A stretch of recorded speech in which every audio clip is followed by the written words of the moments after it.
Tri-County Planning Body meeting. We will welcome folks in as they arrive. As I was saying, there's some folks got a jump on us and got outside and decided maybe today's not the day to come up to Metro Council chambers. So anyways, well, welcome to the Tri-County Planning Body meeting. Ben Duncan with Kearns and West, your facilitator. I'm going to walk through some we'll start with introductions, and I'll walk through some of our usual housekeeping. I will note we got some new televisions in here. We're going to try a new feature. So in the past, all three screens were the same. So when we show slides, you'll still see the gallery in the back. The slides will be in the middle. It's a nice bigger TV over here. Metro's coming up. Love it. Yeah, so we'll embrace the new technology. Well, why don't we start with introductions? I'll ask folks on the screen to go first. Matt, you're the first face I see. Jump in. Oh, sorry about that. Yeah. Matt Chapman, he, his, and co-chair. Great, thank you. Let's go to the other co-chair. Ebony, drive safe if you're driving. I am. I have been down the street for 30 minutes. I am on my way, but I'm Ebony Brown, she, her pronouns, and co-chair. Great, thank you. All right, well, don't look at the screen, look at the road. Mike Liu. Hi, Mike Liu, he, him pronouns with Fubon Shopping Center and community member. Thank you, Mike. Oh, Vahid. Good afternoon, Vahid Brown, he, him pronouns, Clackamas County. Thank you. Kanoi. Afternoon, everyone. Kanoi Eggleston, she, her pronouns, the joint office. And I think everybody else in the joint office is there in person. Yeah, well, we miss you over here. Oh, Christina, welcome. Jump in, please. Hi. Are we doing introductions? We're doing introductions, yep. Christina Palacios, she, her pronouns, house in Oregon. Thank you for allowing me to come a little bit late. Okay, thank you. And then I see Yvette. Or no, Yvette was in the room a minute ago. Hi there, I'm here. Oh, there you are. Hi, I'm Yvette Hernandez. My pronouns are she and her, and I'm attending as a community member. Great, thank you. Thank you. I think I got everybody online. Let's go in the room, Jess. Good afternoon, Jess Larson. I use she and her pronouns. I work in Washington County as our Assistant Director of the Department of Housing Services. Thank you. Chair Harrington. Hi, I'm Catherine Harrington. I work in Washington County too. I'm the representative from the Washington County Board of County Commissioners. I use she, her pronouns. Thank you. Thank you, Chair. Steve. Steve Berman, he, him, community member. Pronouns like she and her, and I serve on Metro Council. Brianna Flores, she, they pronouns, and I work in the joint office of the SHS Program Supervisor. Christina. Cristina Castaño, she, her pronouns, and the SHS Manager of the joint office. Valeria McWilliams, she, her Regional Lighting Supervisor at Metro. Ben Duncan again. Ariella. Hi everyone, Ariella Dolan with Kearns and West, and I'll be developing the meeting summary today. Last but not least in the room. It's lonely out here, Ben. Liam Frost, he, him, his, Deputy Director Housing Metro. It's great to see Kanoi for the fourth time today. A lot of county Metro collaboration happening. And then also welcoming Christina to this group. Cristina Castaño is something of a minor legend in our community and working in housing and homelessness and has deep experience in this area. So I'm really excited to have Christina at this table. Okay, thank you. And you might notice online we forced Liam to sit all the way in the corner by himself for the benefit of everyone. Let's go to the back in the corner, Malia. Malia Dieter, she, her pronouns, Metro Housing. Thank you, Gio. Giovanni Bautista, he, him, his, Metro Housing. Great, thank you. And we have some folks that will introduce themselves when they're on the agenda. So for some of our Metro staff and SHS oversight leads, we'll have them introduce themselves when they come up. So I'm going to read the safety plan. Just to remind folks, we're on the third floor of the building. In the event of a fire or a fire alarm, you'll exit the doors in the northeast corner of the room, go down the steps, exit through the main entrance by the reception desk, and I believe we're going to meet on the other side of the street at the Convention Center Plaza, because Metro's courtyard is still in construction mode. In the event of a medical or fire emergency, you'll call 911, notify staff at the front desk, and then the nearest defibrillator, which I have been telling people is way back there, is actually mounted on the steps leading from the reception desk down to Grand Avenue. There is a fire extinguisher located in the corridor along the side of the dais, just behind the wall where Giovanni's sitting. So with that, I'll just remind folks about the mics. Press the button to turn it on, button to turn it off. You all can raise your hands, use your cards to get in the queue as we have. And then encourage, of course, always cameras on if you can to ensure that the public can see you. Obviously, things get in the way of that. So today is a relatively straightforward agenda. We will receive updates on the technical assistance and training work that's been happening, aligned with the goals that this group has set forward. And then we'll have Susan Yesenia here to talk about the Supportive Housing Services Fiscal Year 2023 Annual Regional Report. So just as a reminder, one of your sister bodies as part of this work, the SHS Oversight Committee, is doing a lot of work that's tangential to this, and you'll hear their recommendations that came out of the regional report. We'll close and get out of here with maybe an hour and 35 minutes of sunshine left if we're lucky. So with that, I can guarantee you I have questions, so not sure if you'll get well, well, fingers crossed. Fingers crossed. Your questions are always valued, Chair. So I'm going to move it, if we could, to our co-chairs to approve our March meeting summary. Matt, you want to take the lead on that since everybody's in motion? Yeah, so moved. So we have a motion by Matt. Do we have a second for meeting approval? Second, Steve Rudman. All those in favor of adoption of the March meeting summary, raise your hand, say aye. Aye. Any opposed or edits? Nope. We will move on. Meeting summary approved. So, Liam, I'm going to pass it to you. We have, right? Thank you. We have some updates. Yeah, I've got one update, and we have 2 TCPB members who will not seek to renew their membership, and we just want to extend our gratitude for the time and energy that they have spent in their different positions on the TCPB. Mike Liu, as one of the original members of the TCPB, just like all of you, has been a steady and thoughtful voice from the very beginning. Mike, as some of you may know, lives out in Washington County and owns a business in East Portland and covers a lot of the regional aspect in one way or another. Something that you may not all know about Mike is that he was a core member of the Here Together Coalition back in 2019. And I can say from my own conversations with Mike that he cares deeply about this issue, and he has shown up time and time again to contribute with humility and with hope. And so on behalf of Metro, Mike, we're really grateful that you chose to contribute all this time, energy in thinking through these issues with us. So thank you.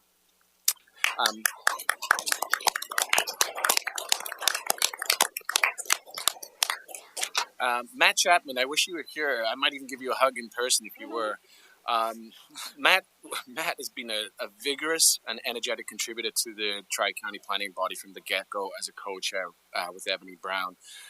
Matt has continuously pressed us to be ambitious, to accelerate, and has not let up in that vein. Matt has also contributed his creativity in the way in which we have wanted to develop these goals from the start. I don't know if you all remember, but we were challenged by having to create the regional plan at the beginning, and Matt was a strong voice early on to tackle recording in progress. And to be a co-chair, I'm just looking at Ebony as well. The number of meetings that we have, the amount of time that we spend soliciting feedback, creating new agendas, reviewing previous meetings, and then the work that you all have done in communicating with other members too. It's almost a full-time job. So Matt, I just want to say, I personally have had a really rich time with you over the last year and a half, and I'm really grateful that you chose to spend time with us. So thank you, Matt Chapman. Thank you.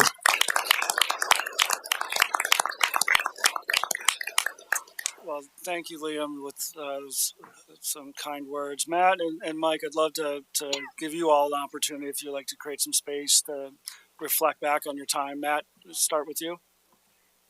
Well, sure. Well, first off, it's been an honor to be part of this group. Is I think one thing we have very different views on a lot of different things, but I think what unites us is the fact that everybody is absolutely committed to solving this incredible crisis, this problem that's been with us for so very long. And so it's been as I say, it's been an honor to be part of this group. I also would say that it's been really fascinating and although occasionally frustrating, but I think all in all rewarding to see the progress that has been made in bringing together this rather unusual entity, the Tri-County Planning Body. I am unaware of any other entity that's tried this kind of an approach.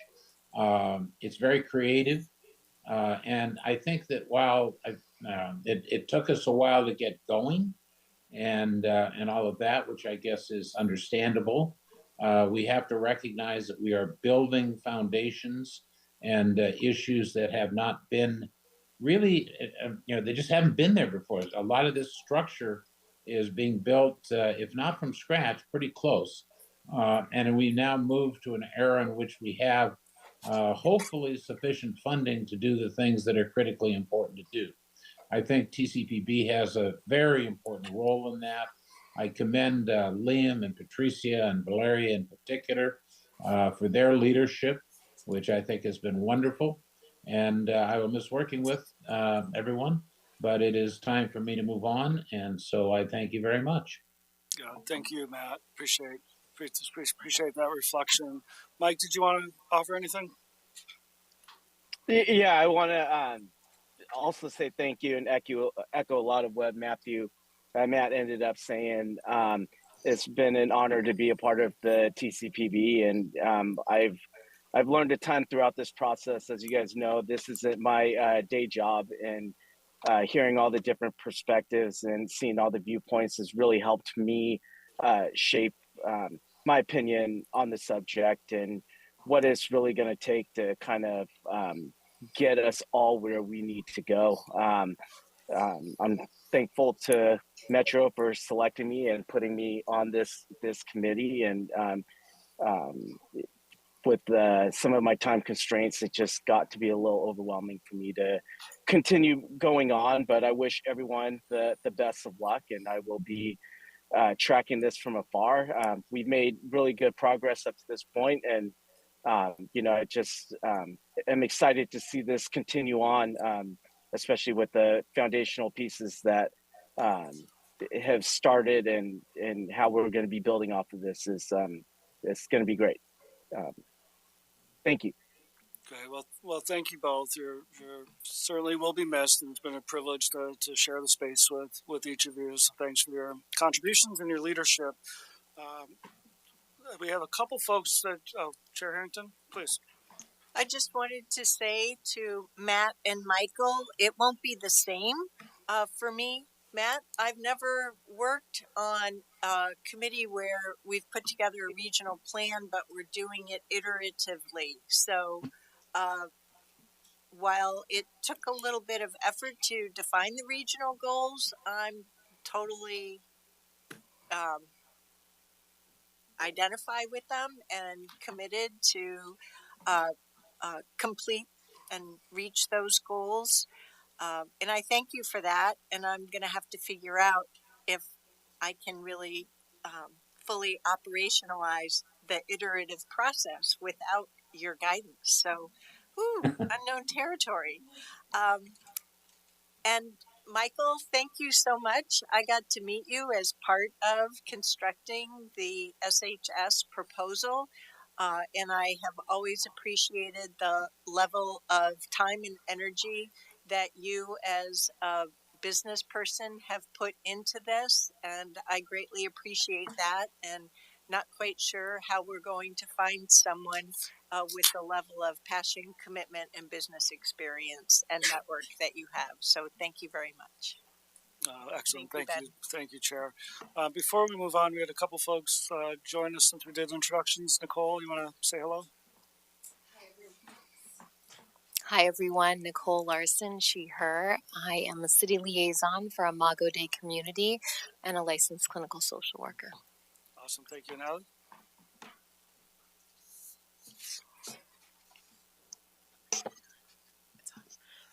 Afternoon, everyone. Allie Alexander Sheridan. I use she, her pronouns. I'm in Washington County. Great, thank you. So we're going to open up public comment. I know, Anna, thank you for signing up. Welcome back. We'll start with you. Just for those in the audience, if there's anyone who would like to offer public comment, we create this space in our agenda each and every month. It's a chance to provide input to the Tri-County Planning Body. It's not a space for deliberation of the group, but certainly anything you offer can inform the group's conversations and deliberations. So please raise your hand if you're in the audience and would like to be promoted to a panelist. Otherwise, while we do that, Anna, please jump in. Thank you. Hello, TCPB members. For the record, my name is Anna Krunitzky, and I'm the Executive Director of Community Warehouse, your local furniture bank. I've shared with this committee before our mission and services to our neighbors transitioning into housing, and How's that? Yeah. There we go. Thank you. And our programs fit for supportive housing services. I have shared good news about our SHS contract with Washington County and how successful it has been for our partner agencies and clients. As a quick recap, in the past year, we've been able to increase the number of homes furnished by 36%, reduce appointment cancellations by 28%, lower wait times by 1 week, offer guaranteed beds, and eliminate invoicing time and costs for 20 partner agencies. We have also shared our interest in pursuing similar contracts with the other counties. And to that point, I want to share that we are currently in discussions with housing leaders at the 3 counties, thanks to leadership from Vahid and Ali and Brianna and others, about initiating a regional SHS contract with Community Warehouse in the 2024 fiscal year in the interest of strengthening, expanding, and connecting our systems. This could not come at a better or more pressing time. Since Q4 2020, demand for furniture bank services has increased 240%. We've responded by adding in-person and virtual appointments at our furniture bank locations in Northeast Portland and Tualatin, but the demand continues to outpace our capacity. As the only regional furniture bank service provider, we have made a commitment to expand. In March 2023, we opened a donation intake site in Gresham with support from Metro INI funding. That funding runs out in July. Our goal by July is to start offering furniture bank services out of the Gresham location, which would increase our services by close to 30% and allow us to better serve residents east of 82nd. With a regional SHS contract, we will be able to sustain this planned expansion in East County and continue to scale as needed for all 3 counties. We've proven we can successfully deliver on county contracts and scale our programs, and we're ready for the next step. Our delivery crews are consistently delivering furniture to apartments with nothing but piles of clothes on the floor. Think about the effort our service providers and clients are making, in many cases literally from street outreach to shelter and then the permanent supportive housing, all the effort and resources that got to that point of finally getting the keys and moving in. How can we celebrate this moment if we haven't provided the resources for people to have functional, comfortable, dignified living spaces?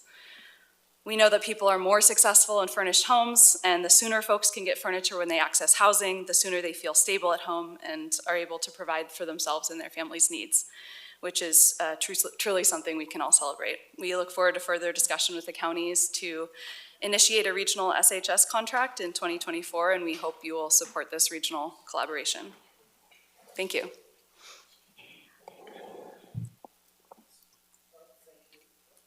No, I'm not doing my mic. Thank you, Anna. Appreciate your continued work and advocacy. Is there, do a last call for public comment? Yep, good timing. Last call for public comment. Again, if you're in the audience, I don't see anybody on the phone, but you can raise your hand and we'll promote you to a panelist. Not seeing any further public comment, we'll move to the next part of our agenda. So we're going to go into staff updates, and we have Shane Abma. Hopefully I said your name correct. So we're going to move through a couple pieces for staff updates, starting with conflict of interest. So Shane, can I bring you in? Absolutely. Can you hear me? We can hear you. Thank you. So my name is Shane Abma. I'm with the Metro Attorney's Office. I was one of the attorneys that helped draft the ballot measure. And are you ready for my presentation now, or would you? We are very ready for your presentation, Shane. Thank you. Okay. I'm also the attorney that provides advice for Metro for the Supportive Housing Services Program. And I'm here today to speak with you about conflicts of interest. I know that I've spoken with the Regional Oversight Committee. I don't know that if I've ever spoken with this body about that, but I think that staff is updating a procedure regarding conflicts of interest. So they asked if I could just speak for a moment. It'd just take a couple of minutes here. It's more of a reminder than anything. As part of your duties serving on this committee, you are considered a public official under Oregon ethics laws. And that means that you are subject to those laws. And one of those involves conflicts of interest. And I want to start by saying that I'm not your attorney. I do represent Metro. Under the Oregon ethics laws, if there are violations, they are personal in nature. That means the individual pays the fine.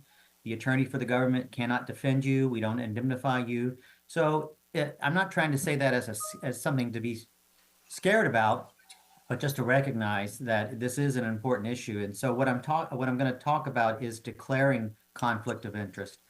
There are two kinds of conflicts of interest under Oregon ethics laws, and I know that some of the folks in the room are public officials or have served on committees prior, so I'm sure that you're already familiar with this, but for others, it's just a reminder. You can either have an actual or a potential conflict of interest. An actual conflict of interest. That means that an action taken by this committee will have a financial effect on you, your family member, or an associated business. And I just need to let you know that family members is described pretty broadly in the Oregon statutes. It is your spouse, your children, your stepchildren, your parents, your step-parents, your siblings, step-siblings. So it's just think of your immediate family plus any step individuals. So don't just think of yourself. If you're going to take an action that's going to help your spouse or even your spouse's parents, that could be a conflict as well. If you have an actual conflict of interest, that means that an action taken by this committee will have a financial impact, then you must declare that in the beginning, and you cannot participate in the decision-making, and you cannot vote. That's an actual conflict.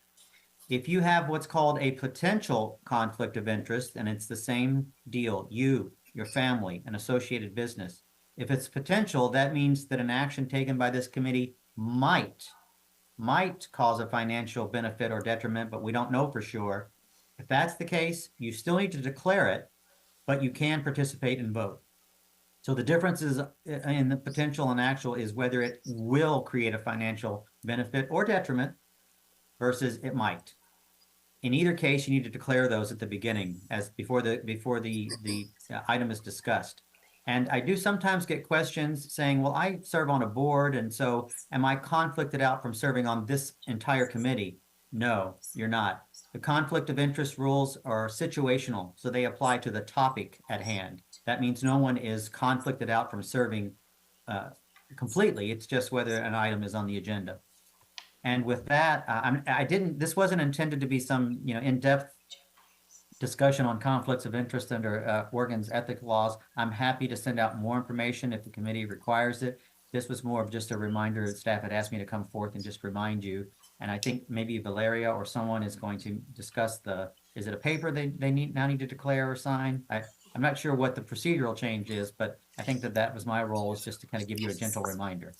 Shane, just before we go there, I think we've used language in the past around perceived conflict. Can you hit on that? Yeah, I do want to hit on that, because the language that was sent to me originally for review did say that term perceived. Under the statute, it's called actual or potential. Okay, thank you. Actual or potential. So the word perceived is not found in the state ethics laws. Well, I will take it out and stop saying it out loud. Thank you. I will blame, Ben for that. Thanks so much, Shane. The new process will be including, for consistency on across all of the committees at Metro, we will be including conflict of interest as a part of our agenda. So we'll be going around and disclosing any conflict of interest starting next month. So thanks so much for joining, Shane. I appreciate it. Have No fun worries. in Africa.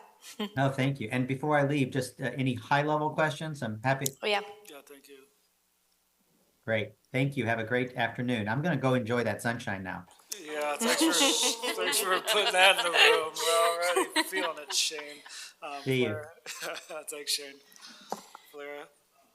Yeah, so I'll move us quickly through staff updates, and I have two from Metro, and I'll ask my colleagues at County Washington, Multnomah, and Clackamas to join me if they have any other updates they'd like to share. So two updates, as the first one is our TCPB co-chair appointment process and timeline. Thanks for putting the slide up. Here's a timeline. So Matt is no longer going to be serving the committee, and Ebony's going to be stepping down as co-chairs. So we will be recruiting for new co-chairs. We'll be sharing an online survey where you can nominate someone or self-nominate if you're interested in this role. We'll include some information about what are the responsibilities and time commitment for that. Once the online survey closes, which will be on April 17th, we'll reach out to all of the nominees to confirm interest. We'll have council review the list of nominees and set up interviews if needed and make that final appointment determination. So we're hoping that an official appointment announcement for new co-chairs will happen on May 8th at your next meeting. So I'll pause there and see if anyone has any questions about that. Yeah, so let's open up. And just to encourage, if anyone is interested in it, you can reach out to Ebony and Matt to learn more about their experience. No, right, Ebony? Matt did volunteer. Ebony? Sure. But yeah, okay, thumbs up. Okay. So any questions about process? We'll be sharing an email also to recap this and share the timeline and the link to that survey. So you can always email me if you have any questions. Lastly, we are going to have in total 3 vacancies that we'll be recruiting for this committee, and that's an on-rolling basis application. But our first deadline to review those applications will be April 24th. If you know of anyone who may be a good fit to join this committee, we encourage you to share that widely and help us promote this opportunity with others. We'll be sharing a link to the application, and we and the counties are all working together to share through our social media, through our newsletters. So we encourage you to do the same. Thanks so much. Great. Any questions on that? Okay. County folks, do you have any updates you'd like to share? Should we move on to the next agenda item? I can share just for a second. So Emily's going to talk about this for our county in just a little bit for their presentation that she's sharing on technical assistance and training. But we are very happy to announce that we are doing system development grants for the first time. We're piloting them in Multnomah County, and these funds are directly being designated towards new and emerging organizations to really build up that capacity for folks who for a long time have been needing those resources and really not a lot of avenues to get there. So Emily can share a little bit more on that, but just wanted to give an option. Yeah, putting you on the spot, Emily. Well, all right. I'll instruct the group to forget that they heard that, and yeah, be excited. Any other updates from either counties outside of things we'll hear later, or any other Metro updates?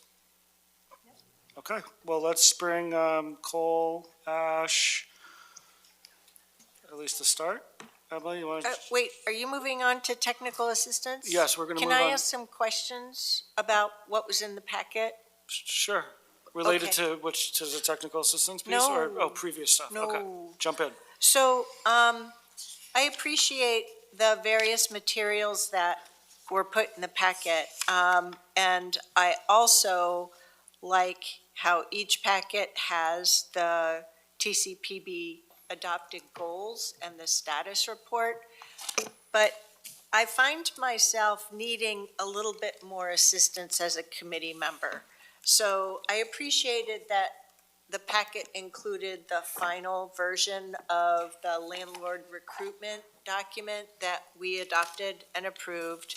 But I found myself wondering how, especially since I, like Steve, I'm on the SHS Oversight Committee, how does one actually find on the SHS TCPD website not only a document that has our goals and points us to the packet for the latest monthly reports, but the actual plans that have been adopted per the goals? So the monthly updates tell me a lot about activity, and activity is leading towards the goals, but I also can't tell which of these goals are working towards a plan or have already achieved the committee approving a plan. So I figured I would just take a few moments to share what I'm struggling with. You know, I try to be on the TCPB journey, but I've been thinking about how do we make it clearer to oversight committee members and beyond the good work that is happening towards these goals and the regionalization. So, Valero, do you want to? Thank you, Chair. that's all I wanted to share. I don't need answers today. Okay. If you have them, we're happy to hear them, but. Well, let's take an immediate reflection. Just and then, really we can follow quick, up. and I'm happy to follow up via email too. Thank you for that question. The reason why the plan is yet not made publicly available is because it's still pending the SHS Oversight Committee approval. So we didn't want to create a public document that was not yet fully approved, but we are working with our comms teams to not only make that implementation plan available, but actually create a different document that's a little bit more accessible to folks that are not willing to read. How long is that? 30 pages? And it's more of like a snapshot. So we know that we have to do a good job at promoting such great work and success regionally. So point taken, we are actually already working on it, hoping that SHS Oversight Committee is going to approve it and that we'll be able to share it far and widely. My mistake for not internalizing it says it right there if I read more closely. But I was looking at each one of these goals and trying to figure out, okay, I mean, at first I was thrown for a loop. This is in the packet. Am I supposed to do something for this meeting? And then I reminded myself, pulled out previous month's packets. It's like, oh, sorry. Yes, of course, that makes perfect sense. And so I was just wondering how all these things would be put together over the future months. So thank you very much. I can follow up with the other items that you raised. Yeah, and this will be on the agenda I'll follow up with on you. the 22nd. But yeah, I mean, I think any time that anyone around this table has requests for what's going to help you contribute most fully, we should name those things and we should seek some opportunity for resolution. Mercedes, you want to speak into your microphone and say hello as you're getting situated? Welcome. Hello, everybody. Mercedes Elizalde, she, her, Latino Network. Apologize for my tardiness. We accept your apology. Let's go. Cole and Ash, who's kicking us off?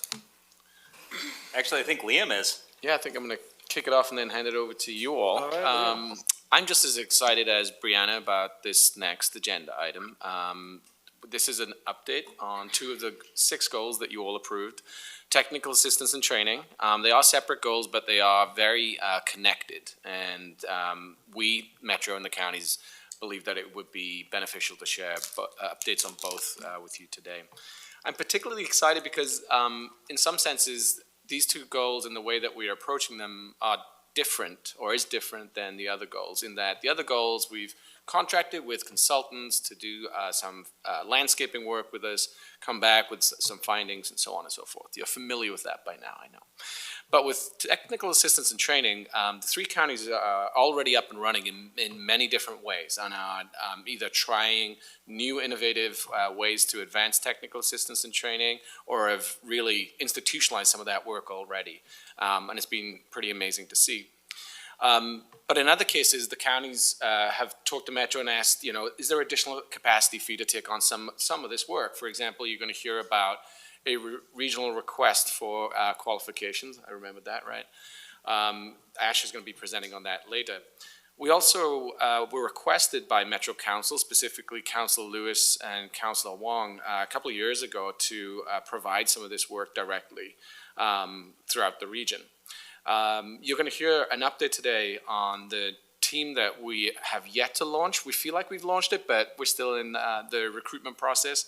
And you're also going to hear updates from each of the counties on that work too. So this is really teeing up for a future meeting down the road where we will return to you with recommendations on how to move forward. And with that, I'm going to hand it over to Cole and Ash. Thank you, Liam. And just to reemphasize what Liam just said, this is an update. This is not an implementation plan. Implementation plan will be forthcoming at a later date. But I'm excited to be here. Hi, everybody. Cole Merkel. I use he, him, and his pronouns. And I am the new Housing Regional Capacity Manager for Metro. Hi. Is yours turning on? We can share. Mine slides. Okay. You can't see the light, but that green light is... Hello. It's great. My name's Ash Elverfeld. I use they, them, and she, her pronouns, and I am the program coordinator for the Training and Technical Assistance Program Regional Capacity Team at Metro. So we're excited to be here to talk a little bit about what we've been doing to work with the counties to talk about some of the work that they've been doing. And Joe, if you want to advance to the next slide, before we really dive into this conversation, I want to talk a little bit about why this work's important to me. Many of you know that before joining this team, I was an advocate for a couple of years. But before that, I actually was a direct service provider for nearly a decade. And some of the experiences that I had while running the vendor program at StreetRoots really dovetail into a lot of the experiences that our providers are having right now, demonstrating the need for more technical assistance and more training opportunities. The goal at StreetRoots for the first 4 years that I was there was to go from being an every 2-week publication to a weekly publication.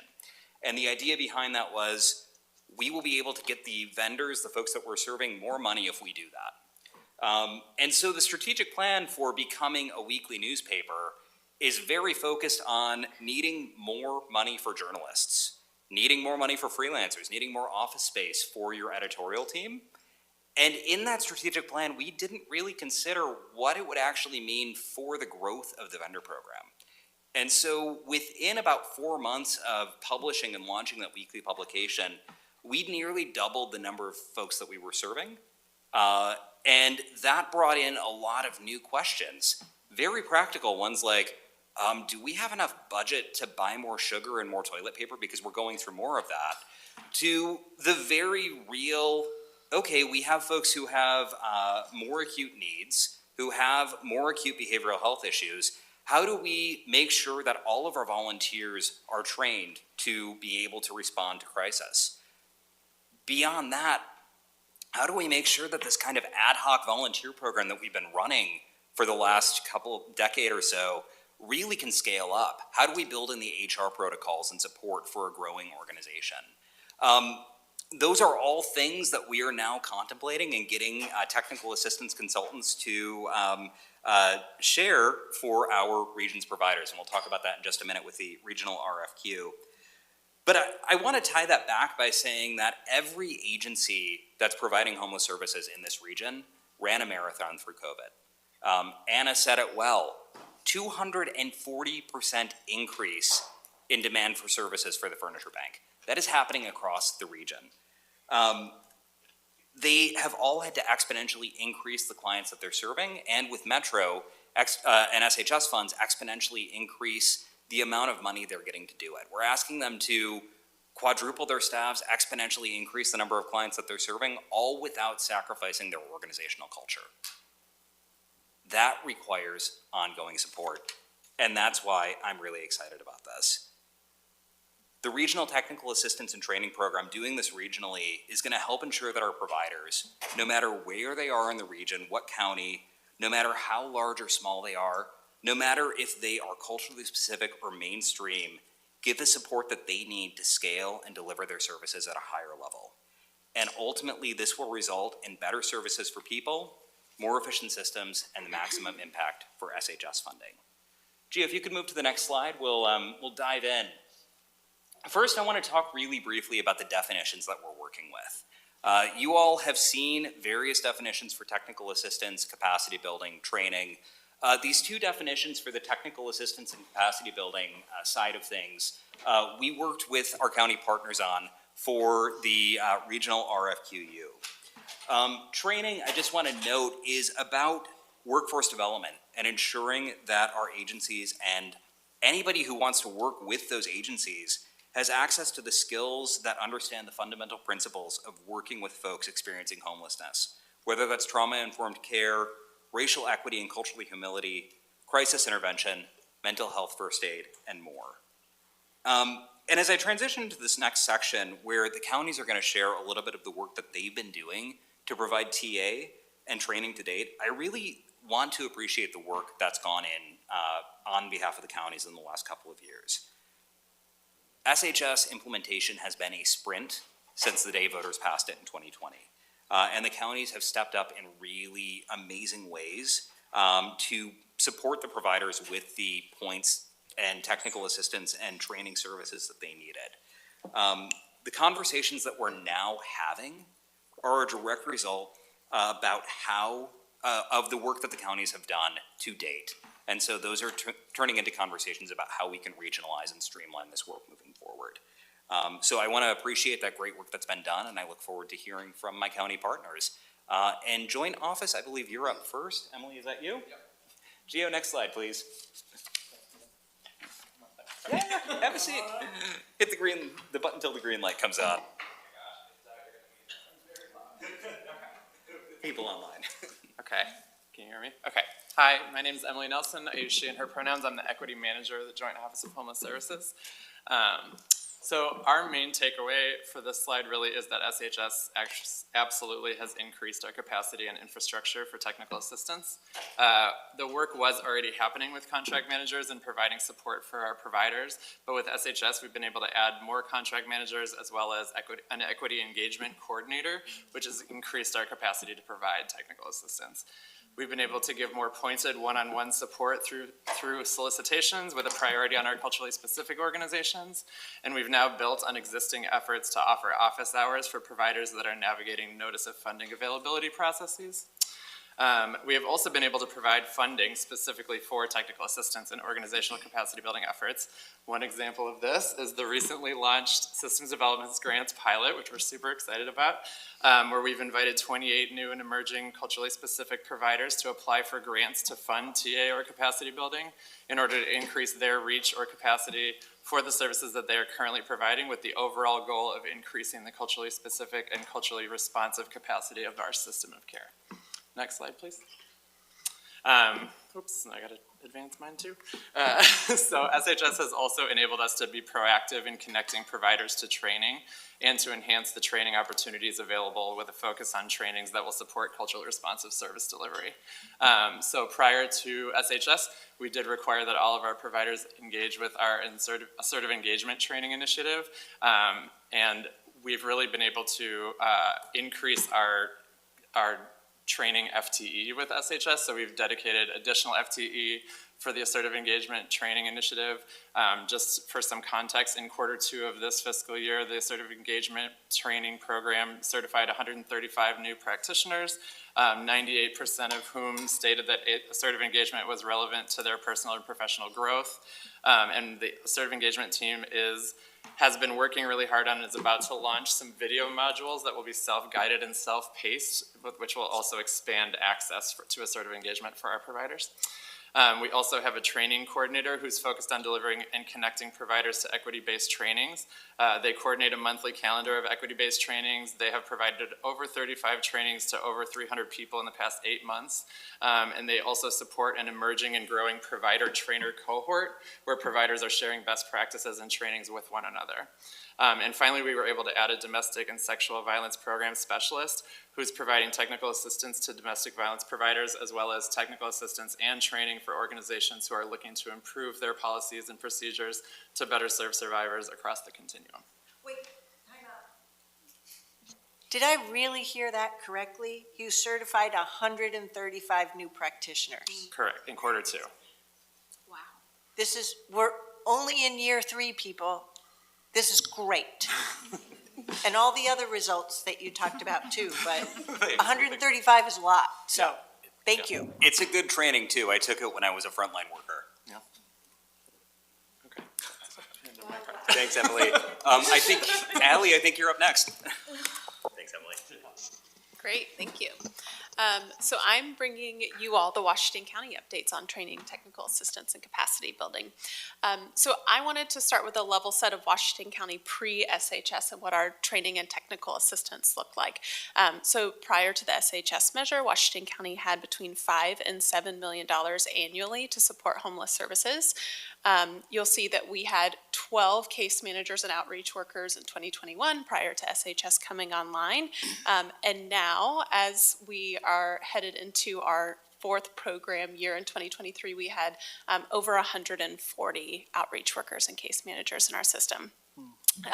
So prior to the SHS measure, the continuum of care was really our primary space where we lacked the resources to adequately support our partners with training, technical assistance, and capacity building. While we were able to provide some training through the continuum of care work, it really was not adequate for our partners.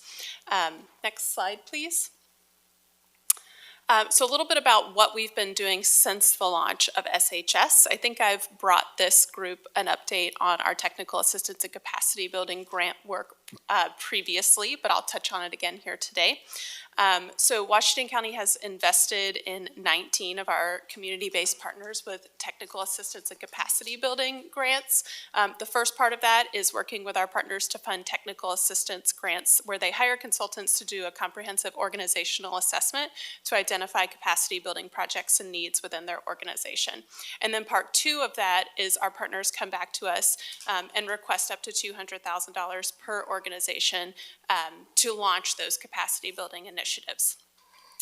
So year to date, this fiscal year, we've invested just over or $1.3 million with our partners in these capacity building and technical assistance projects.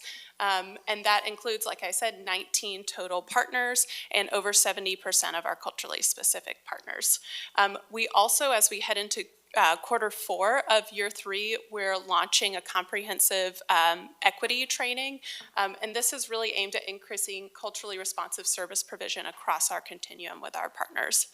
And then finally, as we head into our next program year and round out this program year, we're really focusing on expanding technical assistance for financial infrastructure and support. We've heard loud and clear from our partners that that's an area where they'd like more technical assistance, so we're planning to make those investments as well. And with that, back to you, Cole. Thanks, Washington County. Vahid, I believe you're delivering for Clackamas, is that right? Yes, I am. Thank you. Also for Clackamas County, and I think similarly with Allie, I've spoken about some of these things prior to this group, but I'll touch on them again. First of all, with respect to pre and post SHS, our situation is very similar to that of Washington County. We had the continuum of care programming, very few resources, one staff person who was really convening our provider community to provide support. And the training that we were able to, but it was pre-SHS pretty meager. There were not resources for capacity building support for our providers. There weren't resources for technical assistance that was beyond what HUD may be able to provide to a COC grant recipient. So it's a different universe now, post-SHS. We're doing quite a lot in all of these areas. With provider capacity building and TA, they're kind of joined together a similar but slightly nuanced, different model that than the one that Ali just described for Washington County. We've contracted with the organizational development consultants listed on the right in there. Those are their logos: Advanced Technology Communications, Focused Strategies, Enhance LLC, Insight for Action, and Social Finance. And all of these agencies have been provided adequate resources and contracts with the county to provide technical assistance and direct capacity building support to all of our providers, starting with our culturally specific providers and our small grassroots organizations. So we first made these organizations available and their services available to those groups, culturally specific agencies and small grassroots providers, which is where they're engaging now, and making that available more broadly to the entire continuum of providers. Once the culturally specific agencies and the small grassroots groups have had an opportunity to look at what these agencies can offer and engage with them in similar work to what Ali described, an assessment of need, a phase one look at the organization, identifying what our providers are, what their hopes and dreams are for growing their organization, what their needs are, what their gaps and areas where they need additional support. There's adequate funding in the contracts with these agencies to also immediately meet some of those needs through subcontracts, if it's nonprofit accounting or fiscal support or HR functions that can be contracted out or that can be directly supported through these agencies. And they will provide reports and recommendations to the county about additional capacity building funding directly to the organizations that may be needed. We are also directly funding with capacity building funds in contracts with our providers, especially with our culturally specific providers. That can look like capital for improvements of a site-based culturally specific domestic violence shelter program. It looks like a dedicated mental health counselor for the staff at a culturally specific agency that are dealing with trauma and grief from the deaths of their participants. We're dealing with very vulnerable people who are often very ill and have experienced long histories of homelessness and untreated health challenges. So it's not uncommon for the participants that our partners are supporting to pass away in permanent supportive housing. And that creates emotional consequences for the folks working with and supporting them. And so one of our culturally specific agencies has a counselor on their staff that we funded with a capacity building grant. An Indigenous specific family shelter has a capacity building grant to create an appropriate Indigenous environment in the space that they're renting. It's through their contract with art and other site improvements involving capital improvements to that building. We have an amazing program and data team. So whereas pre-SHS we had a COC lead, now we have teams that provide support to our community of partners. Our program team includes program coordinators for every component of our continuum, from outreach, safety off the streets, housing navigation and placement, and housing retention, case management.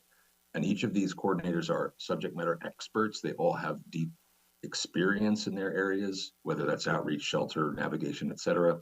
They all hold office hours. They all provide trainings to the case managers in those components, those areas of the system.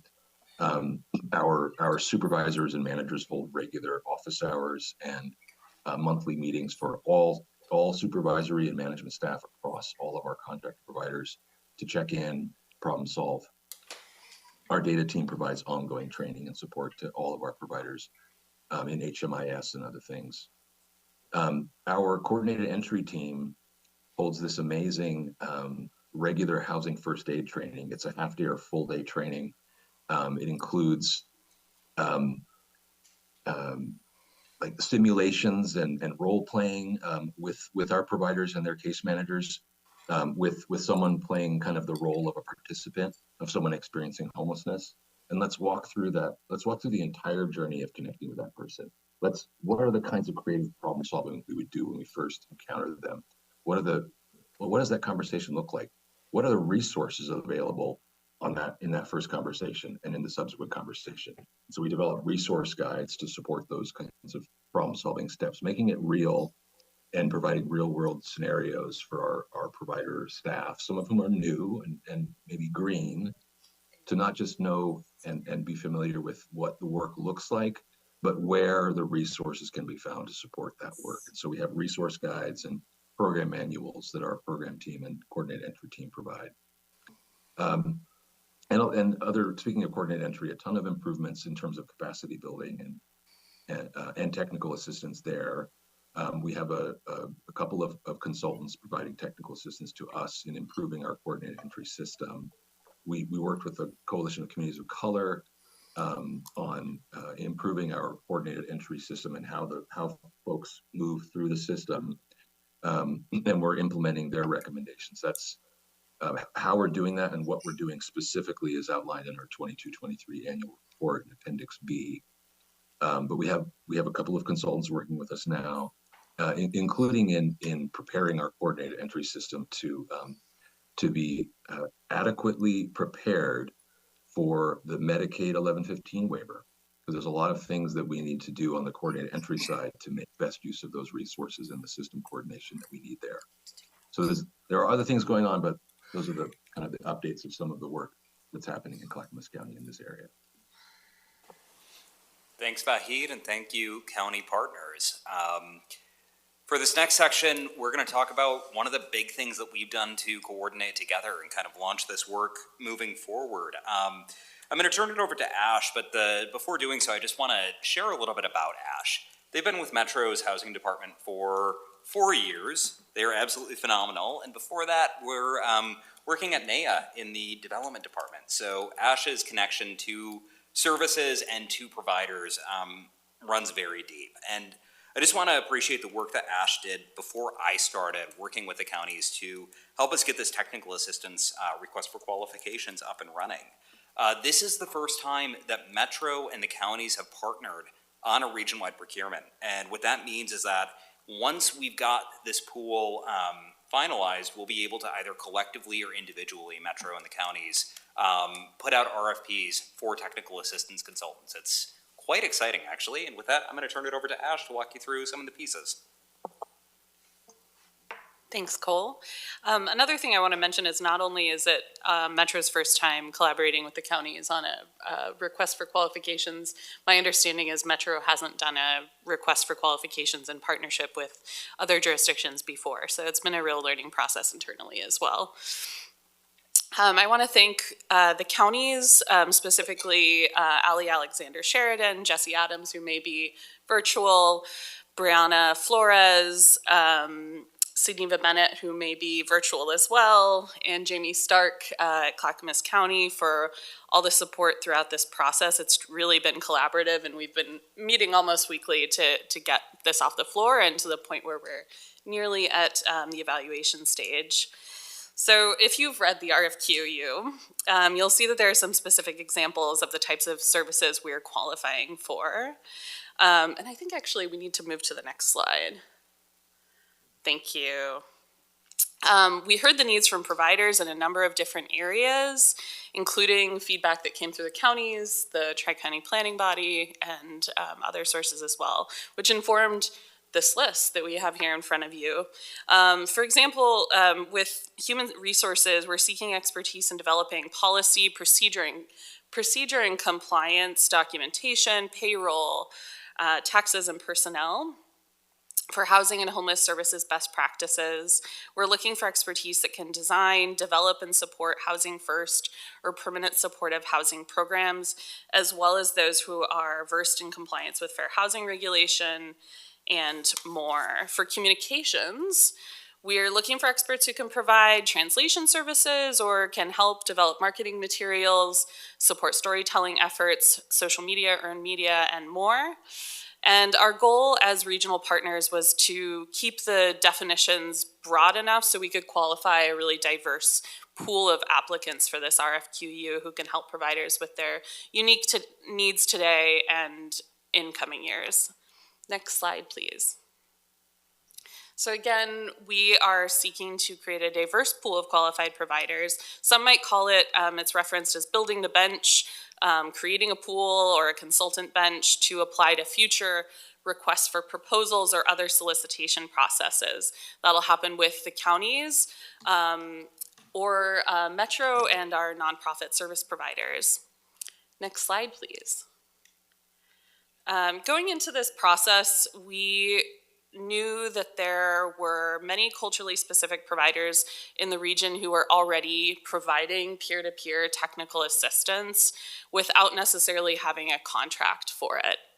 One of our goals with the RFQU is to help those agencies who have long been assisting each other in ad hoc ways have an opportunity to be more formally recognized and compensated for that work and able to scale it up as well.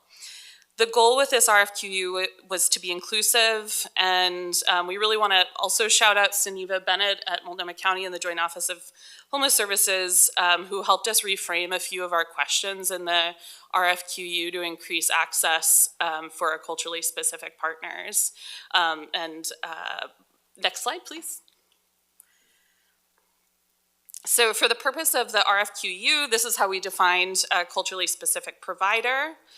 And then for the next slide, I'm actually just going to bounce it over to Cole. We've done this presentation a few times for information sessions, and this is a slide you've had, so I'm going to let you take it. Yeah, and so again, Multnomah County, thank you, Suneva, for helping us come up with how we could reframe this in practice. So we had 3 different questions that were for culturally specific providers versus folks who are mainstream or dominant culture. And so all applicants had to answer a couple of very specific questions. And then, Gio, if you advance it, we had some questions that were either or. So for culturally specific provider, giving us some very specific background, dominant culture sharing a little bit more traditionally what their work looked like. Again, the idea behind this was that there are a lot of culturally specific providers who are providing technical assistance to peers, but they've never maybe had a formal contract for it. And so we wanted to ensure that this was an opportunity to really create an opt-in for this. I also just want to note one of the things that Metro offered and offers, I think, with all procurements is support for technical writing. And I believe that we had, did you say more folks? Yeah, our procurement office has let us know that the technical writing assistance has been highly utilized with this RFQU in a way that they haven't seen before. They've also mentioned that we've received a remarkable amount of folks expressing interest and holding on to the plan, and that's an indication of those who will apply as well, which is wonderful to hear. So we're getting really close to the evaluation process. It closes, next slide, please. We'll have at least 3 people reviewing every single application. We're finalizing our list of evaluators, and we want to thank the counties for volunteering a number of their staff for the review and evaluation, as well as Metro staff and also some community partners. Ebony, who's in the room, as well as Zoe, who's also in the Tri-County Planning Body, who are volunteering their time to do review and evaluation of the applications. There's still time to apply. Your last meeting packet had a flyer that you can share while it closes on the 18th. We really did try to make this a low barrier application as much as we could. And if you would like to have that flyer and send it off, please let us know. I can get it to you quicker than maybe you going back and finding it in your packet. And I'm passing it back to Cole now. Thank you. Yeah, next slide, Gio. All right, we're taking it home. I'm really excited that I came onto a team that has a lot of opportunity to grow. I also want to be clear that I have been with Metro for just over 2 months. Oftentimes when you come into a new job, it's all about learning acronyms and who is on all of the committees. I had a bit of a head start on that, but it's still been a lot of work to just get up to Metro's processes. So we currently have 2 recruitments. They have closed. We are in the review process right now to hire 2 program managers and an additional program coordinator to work with Ash. I'm incredibly excited. It's a very strong pool for both of them, and I feel pretty confident that we will have our team fully staffed up by the end of June. The way that it's going to look when we're fully staffed up is that we will have a program manager focusing specifically on technical assistance, another focus specifically on training, and Ash and the other program coordinator will be floating amongst the two to support on discrete projects. So I'm really excited about this, and I think that there's a lot of great opportunity ahead. I want to just be really transparent here that part of the reason Metro has been a little more quiet about our training opportunities is because we are waiting to bring that training program manager on board before we really start mapping out what that could look like. But in initial conversations with the counties, it seems like there's a lot of really exciting opportunity for overlap and synergy. I just used the word synergy, I'm sorry. Next slide, please. All right, so bringing it home, what's Metro doing? So the next steps, you know, in order to fulfill our ballot measure defined duties around convening and regionalizing this work, we're wanting to also do no harm and identify where we can add capacity to existing systems. TCPB, want to acknowledge you asked us to do this work, so we're taking it on. So we recognize that we need to continue working with the counties, recognize what's already out there, the work that y'all are doing, and again, add value. And that there is a really good opportunity to continue engaging with providers. Home Base is doing it, the counties have done it, and as a regional convener, Metro has an important lens that goes beyond the needs of providers in any single county and really can zoom out at a regional level. So we'll be leaning into that in the coming months. We also recognize that there are a lot of internal systems that we need to build in order to provide technical assistance and training. To that end, we are contemplating a technical assistance demonstration project. We want to identify, you know, how we measure technical assistance investments in ways that really can help make sure that we're getting the most support and impact on the other end for the providers. And I think one of the big questions that we're asking right now is, what is the difference between capacity building and technical assistance, and how do you measure it? Capacity building is easy to measure. You give 1 FTE for data, and you've built capacity. You give $10,000 for human resources consulting, and then the question becomes how is that being kind of universally shared? So we're contemplating things like that in a demonstration project, and how, again, we can have as positive of an impact on our agencies as possible. I'll just say that one place we're seeing potential opportunity in conversations with the county is around having maybe shared templates for HR policies or best practices that can then be used by other agencies. And like I said, with our early conversations with the counties, there's a lot of really exciting opportunity, I think, around training. And once we've got the full team, we're looking forward to moving that forward. At the end, as my good friend Vahid likes to say, this is all about housing the people, and let's keep the work going. Thanks, everybody. We're open for questions. Great. Thank you, Cole. Thank you, Ash. Thank you, counties. Good work quoting Vahid to close out. Always a good strategy. Let's open it up. Jess, did you want to jump in? Sure, I'll start us off with the questions. I didn't actually have more of a comment. We're not supposed to have favorite goals, but this might be mine.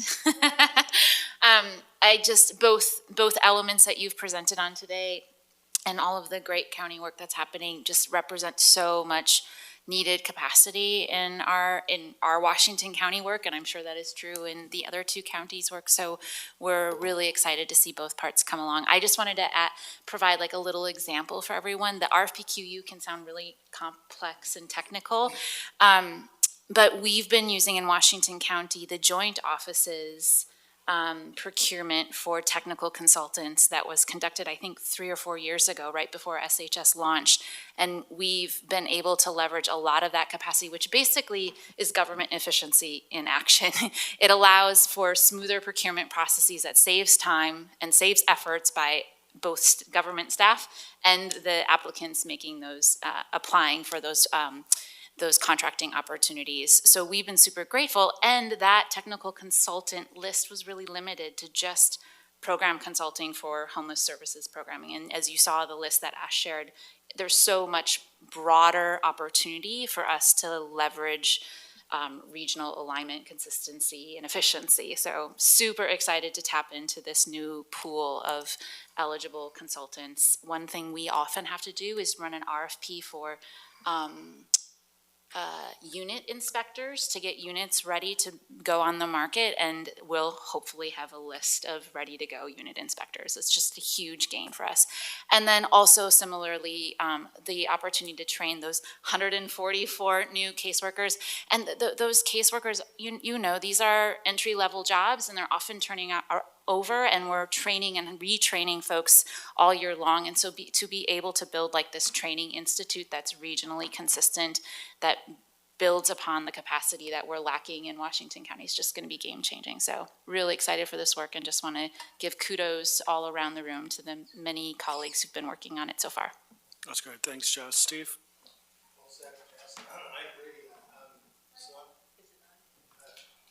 I can never tell. Is it on?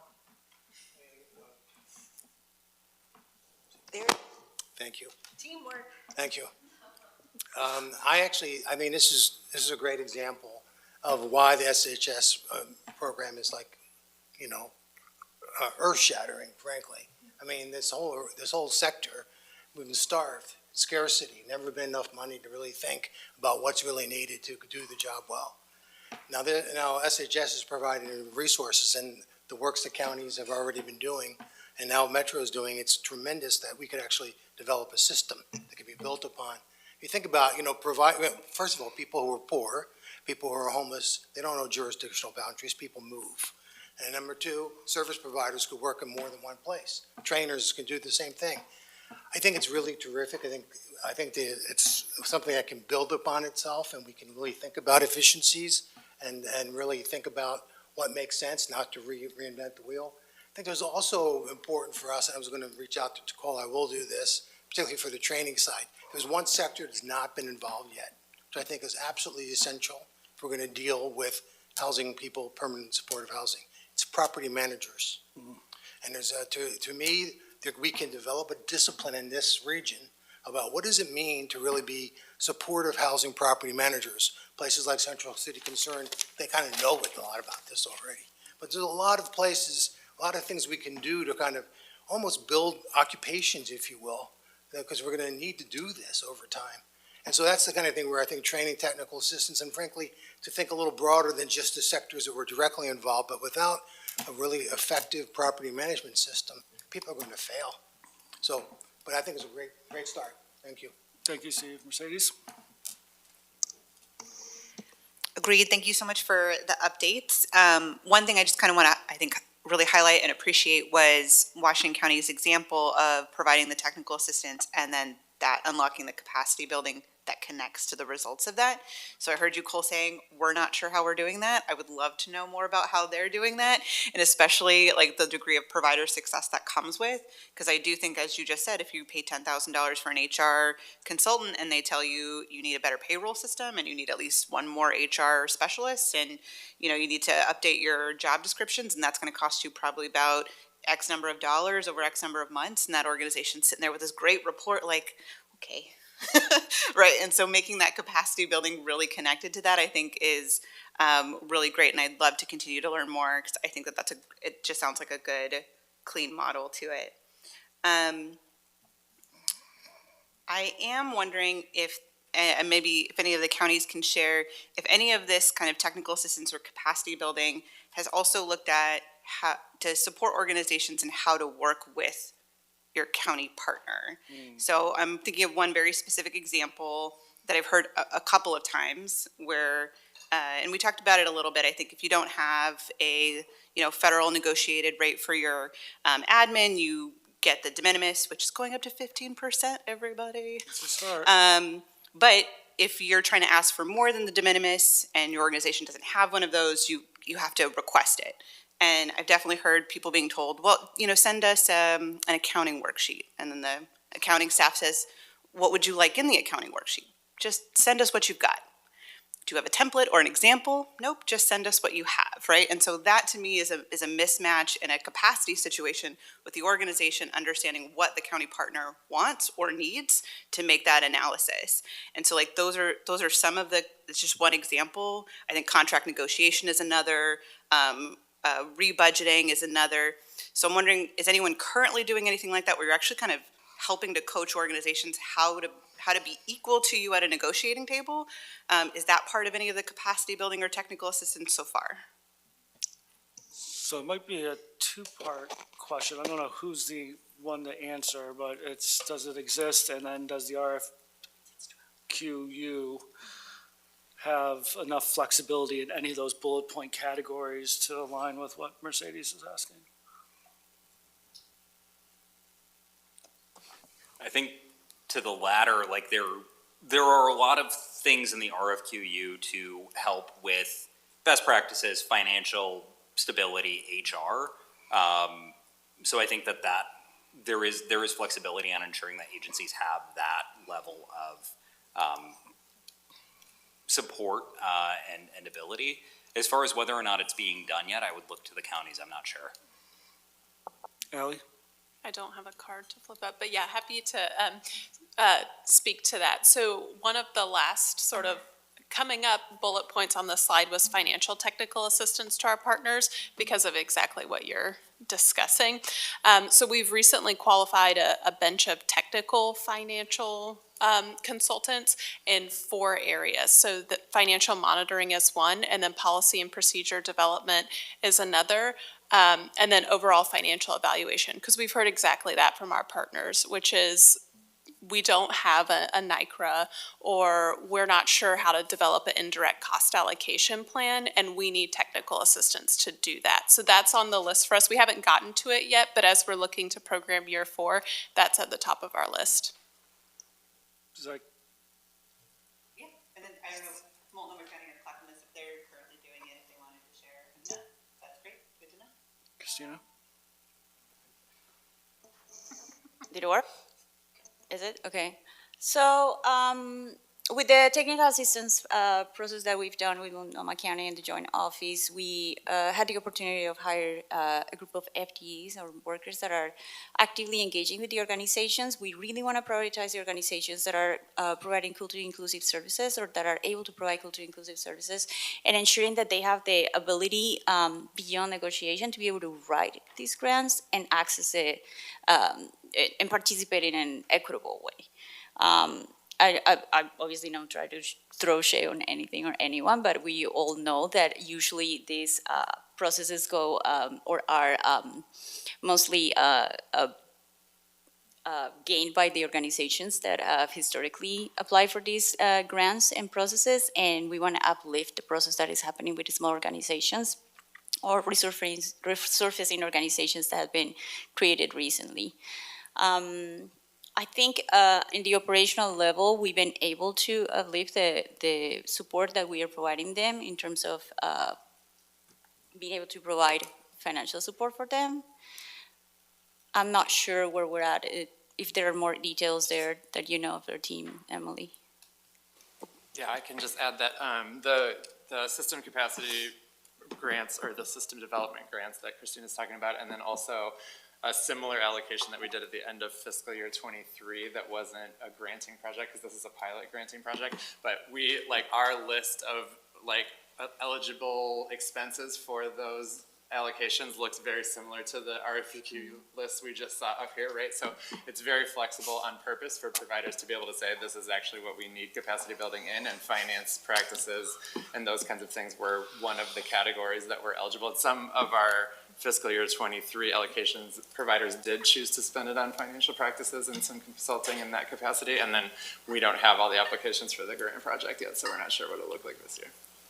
Great, thank you. So let's go to Ash with the presenter card, which I love, and then I'll move us to SHS. So this won't be the last time, obviously, we have this conversation around the table. Ash?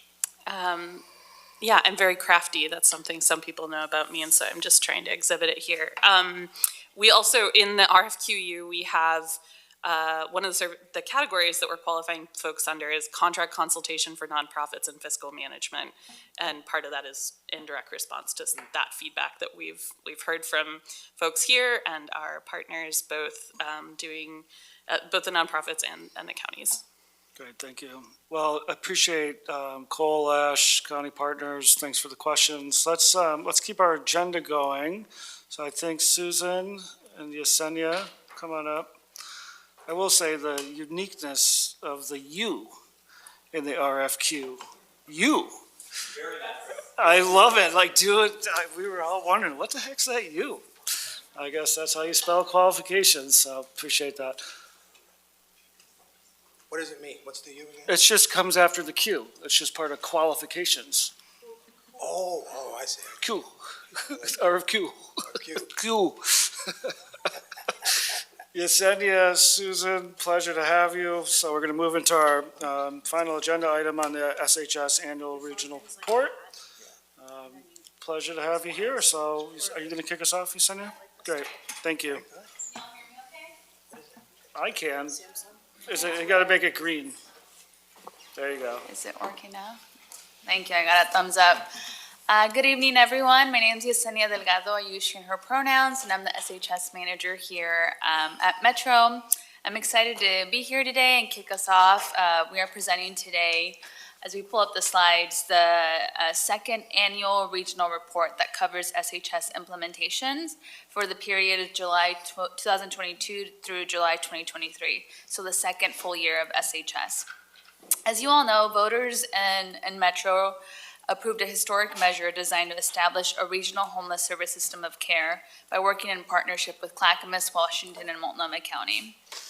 All three of the counties had somewhat of a homeless services infrastructure, but I think what is really key and incredible about this measure is the regionalization and that opportunity that it provides across the three counties.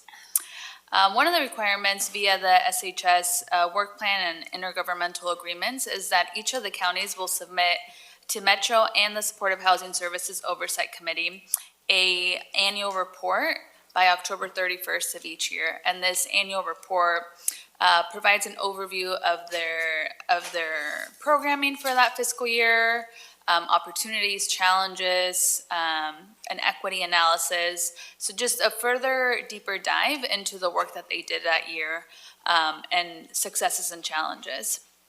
Then the Supportive Housing Services Oversight Committee, who was established by Metro Council, then develops a regional report encompassed of those three reports from each of the counties. This regional report includes a detailed evaluation of each of the county's annual report for consistency with the LIPs, program compliance, progress towards commitments, and challenges and opportunities. The Supportive Housing Services Committee then brings those reports to Metro Council with a list of recommendations that they have for program implementation work for SHS. After the Oversight Committee presents to Council, which we already did last month, then the Oversight Committee members go and present to each of the Board of County Commissioners. So we were there at Washington County last week, we'll be at Multnomah County next week, and in Clackamas the first week of May. So really excited to be doing a quick little roadshow, sharing more about the incredible work of the second year. And today you won't see any new data. This is probably a lot of information that you've seen for year two, but you will hear more about is the opportunities, the challenges, and the recommendations, really, that the Oversight Committee drafted in their report with our consultant, Chris Mock. So with that, I will pass it over to Susan Emmons, who's the co-chair, who's done so much incredible work leading the committee to the regional report, and then joining me in doing all these great presentations. So. Okay, now I'm the one who's challenged technically. I think you were on. It didn't go green. I think I'm No, challenged hers goes too. green, yours goes hard to see red. Just give it a tap and we'll see it's on. You want to tap it? Does it seem like it's on? Oh, okay. Yeah. You got you. Sorry, the first time we went to Washington County, they didn't advance the slides. You had to click them yourself. And that completely threw me off. I mean, I knew this year. It was like just, if you're a Luddite, you're a Luddite for life. Presenters have control. That's a good refrain. Right, Sharon. right, that's another way, that's a great refrain. So my name is Susan Emmons, I use she, her pronouns. I'm one of the co-chairs and one of the original members who started in October of 2020. And you've been here a long time, and I just want to apologize right away to Chair Harrington and Councilor Lewis, who have already heard this. So I would not be offended if you just exit right now if you don't want to go through this again. But I'm going to click through this pretty quickly because I think the heart of it is our recommendations. So here's the agenda.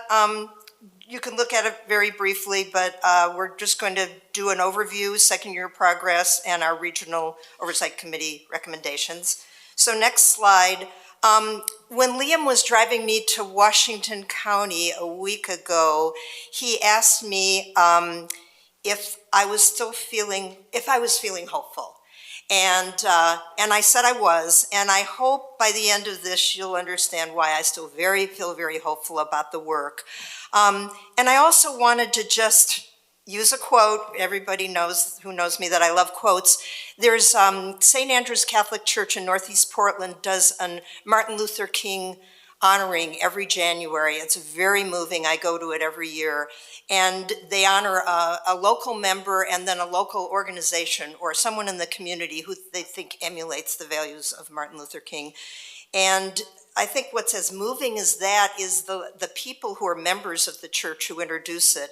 And at a recent one, they had a quote I'd never heard from Martin Luther King: "Faith is taking the first step, even if you can't see the whole staircase." And I thought that just captured the years that we've had on this oversight committee, trying to understand our role, and we really haven't been able to see the whole staircase. I think that's still true right now, but I think we're getting up the staircase a little. So role of the Oversight Committee is just to provide an independent program oversight on behalf of Metro Council. We have 15 members. We're a very diverse group, 5 representing each county. Next slide. Regional funding and goals. The 10-year goals: reduce barriers to housing stability for communities of color, connect at least 5,000 households experiencing homelessness to permanent supportive housing, stabilize at least 10,000 households at risk or experiencing homelessness in permanent housing. And our local implementation plans, again, that was the first thing we did after we were onboarded, and we came on in October of 2020. And then in the early months of 2021, we had to approve and review and accept the local implementation plans of each county. And they do provide the framework for the investments, and their annual work plans detail the investment areas and the associated goals for each year, which we're monitoring and looking at.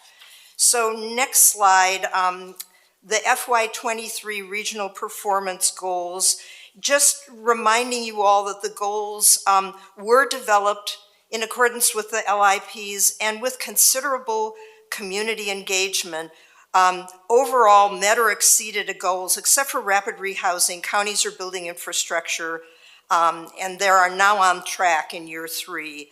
As of year 2, SHS funded services and rent assistance supported the creation of 2,996 units of permanent supportive housing across the region.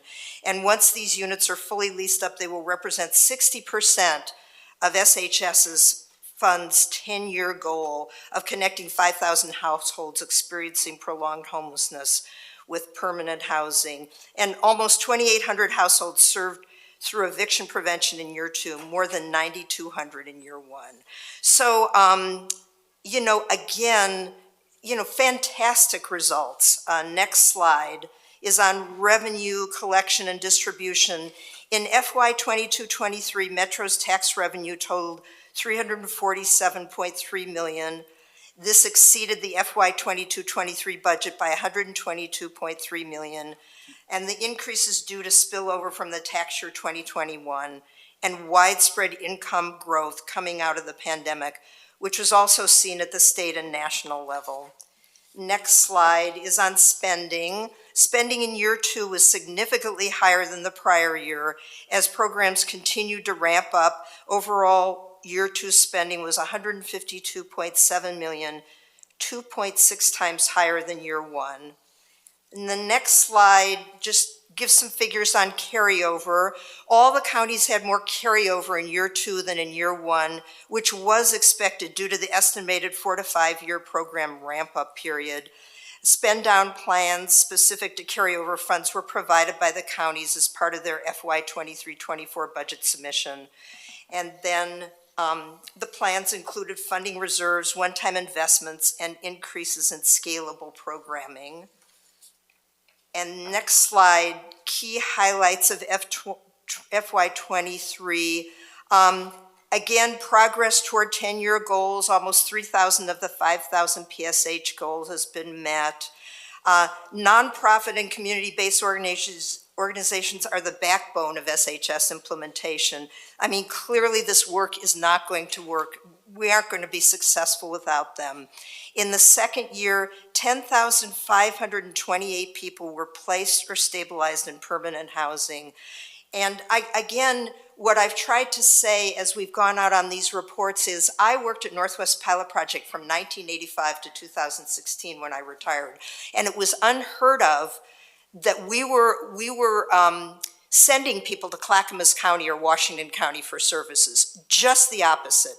I mean, routinely, people would be sent to Multnomah County. That was just the way it worked. There weren't services available in Washington and Clackamas County, and that has changed. Now people are being served in the county, in their county of origin, where they have lived, and that's very significant and very dramatic. Next slide, county performance. Overall, county's 2-year activities investments were well aligned with the LIP priorities for phase 1.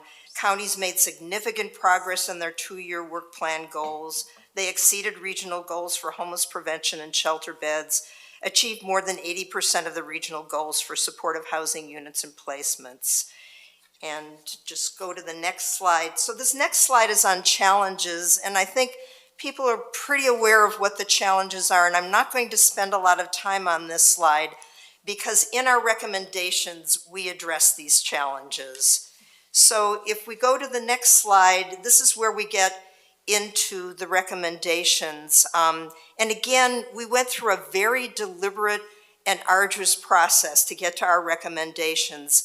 In November of 2023, each county came at our November meeting and presented their annual reports to our oversight committee.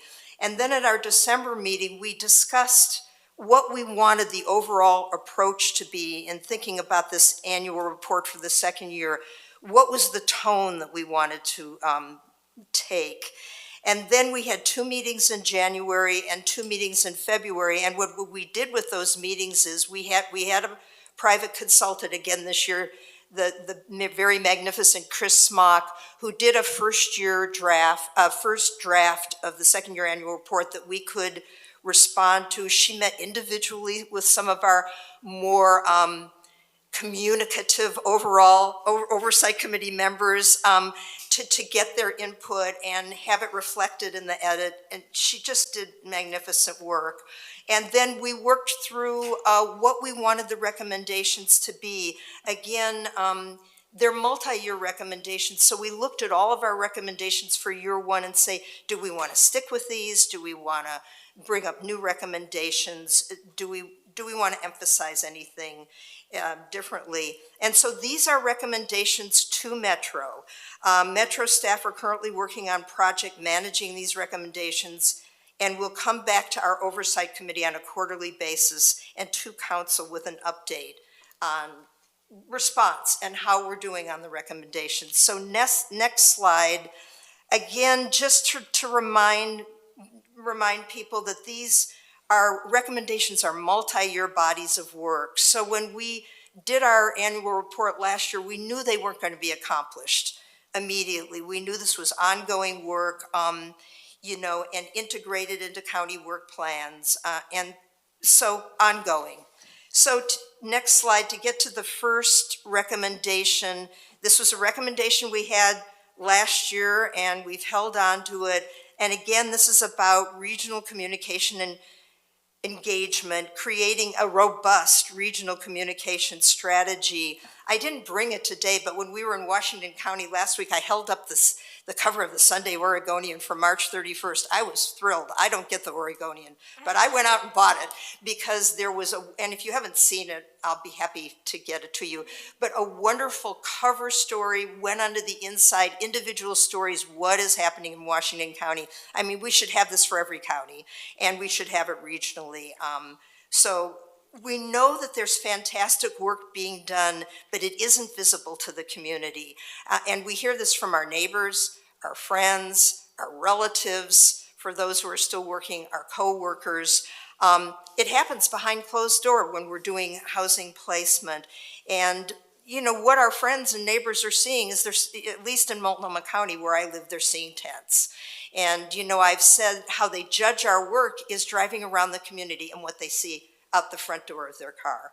And that has to change. We have to have better communication. And so again, this isn't, I guess this isn't a criticism of any one county, but it's just more of a regional strategy. We believe that Metro is building a communications team, but we really need to do better so that people in our community understand the impact of how these dollars are being spent and the considerable impact it's having, that we provide accurate and trustworthy regional data and information to the community. So people understand what is happening with this money. And again, I would say, next slide, you know, I have friends who pay the tax.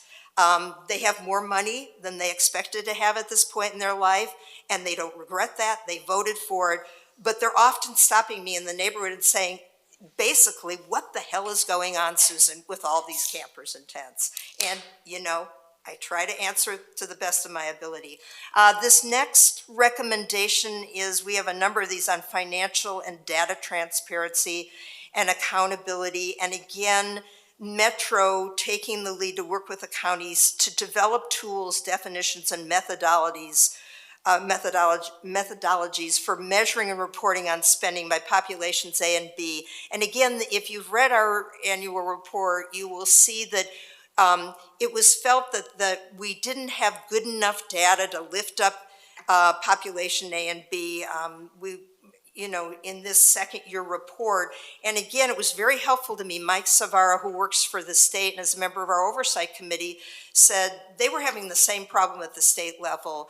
Again, dealing with the homeless management, this HMIS system that we work with, that it was very hard to get this. So for this year, the task has been set and asked for Metro to come back with a reporting template to the counties to say, here's how you get to population A and B. And when I actually talked to representatives from each county, and I said, if you get this from Metro, we're already way into year 3. Can you go back and pull that out? And they've said yes. If we have the right guidance and the right document, and I hope Jess and others will raise their hand and say, oh no, Susan, we didn't say that to you. But we really hope to make progress on this. So next slide, enhanced data integrity. Again, we're getting much better reporting in the quarterly reports from the counties. Things that we asked for in the first year, budget to actual, but there isn't consistent language. So, you know, sometimes we'll see permanent supportive housing, we'll see information on the vouchers, we'll see supportive housing, and we're hoping going forward that we have more consistent language. So we're just making this comparison across everything that we see. We were also asking to provide user-friendly summary information on program data and quarterly report. It's a lot to read through as a volunteer. So next slide. This next recommendation is about evaluation, and I would say from the very beginning, in our very first meetings onboarding, we all shared our values as oversight committee members. What was important to us? Why did we even want to serve and spend countless hours on this committee? And evaluation was one of the top listed things, and really a shared value, I would say, through our oversight committee. Just a core value as we've done this work. So again, to have better information on how we collect and analyze and process outcome metrics. We really want to know what's working and how do we know that? And we believe that this is going to be happening. And then next slide, workforce and capacity issues. And I guess we said last year, and it's true this year, of how aligned some of these recommendations are with what TCPB, what you've lifted up as your goals and you're working on.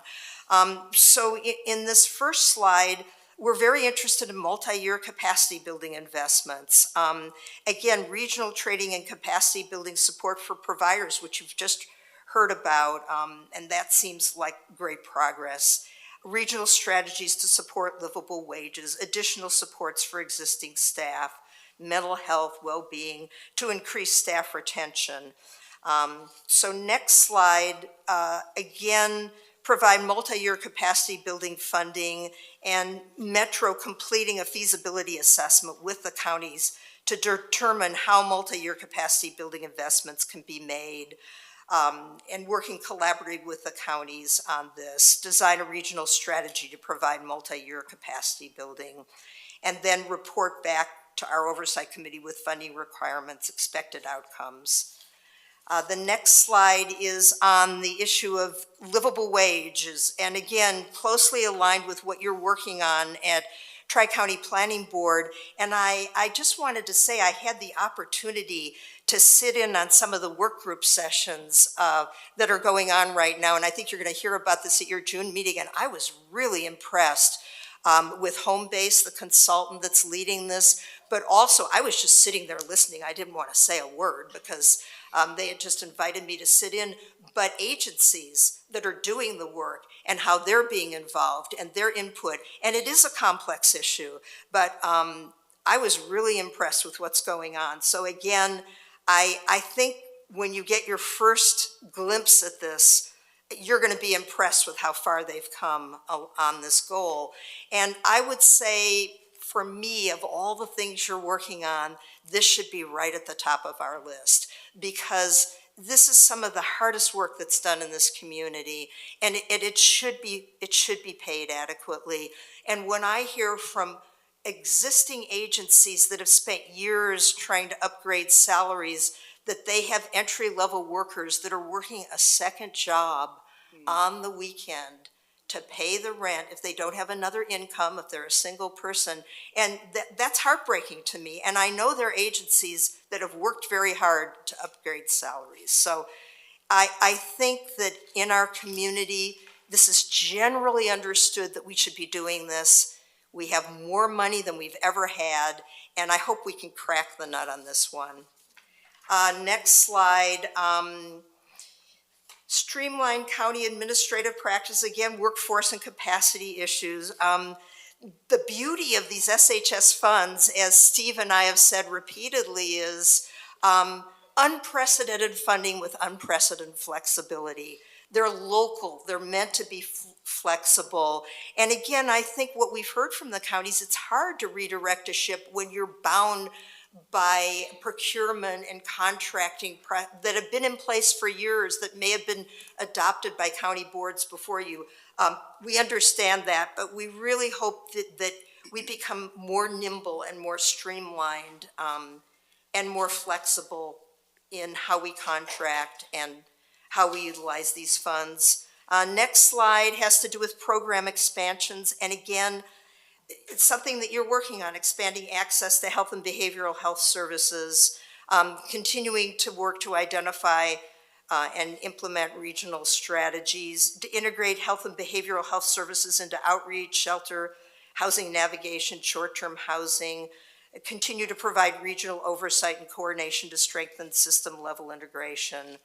And we know, again, that you're working on this, and so again, aligned with one of your top goals. In the next slide, again on program expansions, strengthen implementation of new programs, monitor cross-sector alignment and programming to assess the need for regional strategies to support integration of wraparound supports such as employment, workforce, and education. And then the next slide, and this is our final recommendation, and there was a strong feeling among the Oversight Committee that we create a new recommendation on outreach. that we need more comprehensive outreach. And I would say this is particularly, I think, we've had good reports from Washington County and Clackamas County on outreach. I think we feel it really needs to be increased, particularly in Multnomah County. And I want to just tell one story that I told to the Oversight Committee. During the ice storm in January, a community center in Northwest Portland that does not contract with Multnomah County to do homeless services. Over 50 years, they've contracted to do aging services, they do preschool for all, but they donated their community center as a place for people to be in this emergency.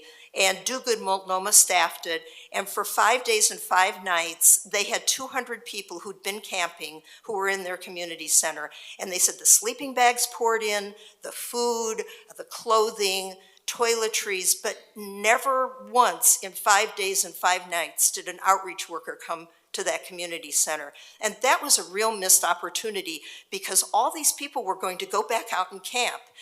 There should have been people assessing them, and maybe because it was a crisis and maybe because of the weather, there wasn't an opportunity to figure that out. But it should be an aha moment, and it should be, how do we connect the dots? There should always be outreach workers in a place where you basically have a captive audience and find out, what was their last housing and do an assessment. So again, we would like to see increased resources put to outreach. And that was the final recommendation. So the last slide, lives have been transformed.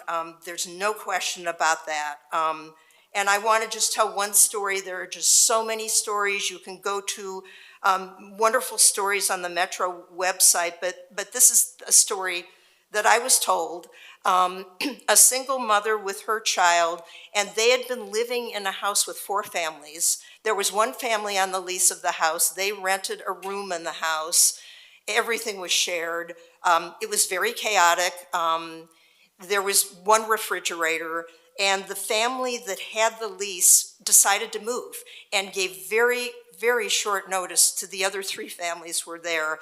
And this single mother and her child became homeless as a result, ended up in a shelter, and through SHS, they got their own apartment.